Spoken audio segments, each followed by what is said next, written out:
যে আজকে বাংলাদেশের অস্তিত্ব রক্ষার জন্য যেই বাংলাদেশ এই ডিসেম্বরে আমরা বিজয় লাভ করেছি,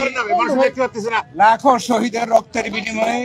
স্বাধীনতা সার্বভৌমত্বের জন্য, গণতন্ত্রের জন্য, অর্থনৈতিক মুক্তির জন্য এবং দেশের শান্তি শৃঙ্খলার জন্য আজকের এই বিজয় দিনে, বিজয় মাসে আমাদের সকলের প্রত্যয় যে বাংলাদেশে বর্তমানে যে সরকার রয়েছে, অন্তর্বর্তীকালীন সরকার,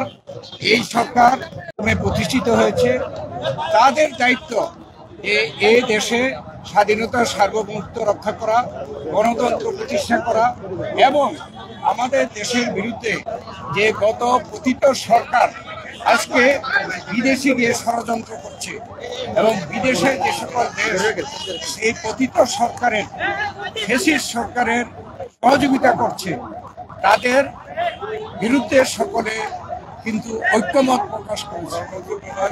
একটা বিভেদ সৃষ্টি এবং এই যে ষড়যন্ত্র হচ্ছে এটা বাংলাদেশের জনগণের মধ্যে বিভেদ সৃষ্টি করার জন্য অপচেষ্টা হচ্ছে। অতএব আমরা সরকারের সাথে ঐক্যমত প্রকাশ করেছি যে আমরা সকলে জনগণ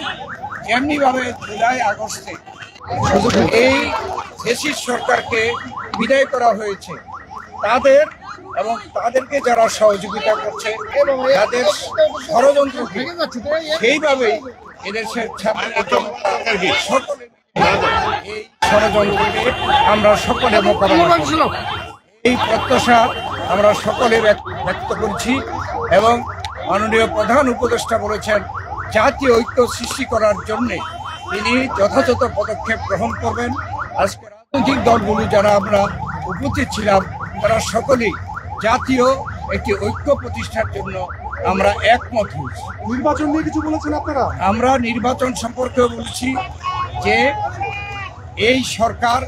ওয়াদাবদ্ধ যে জনগণের অধিকারকে ফিরিয়ে দেওয়ার, তাই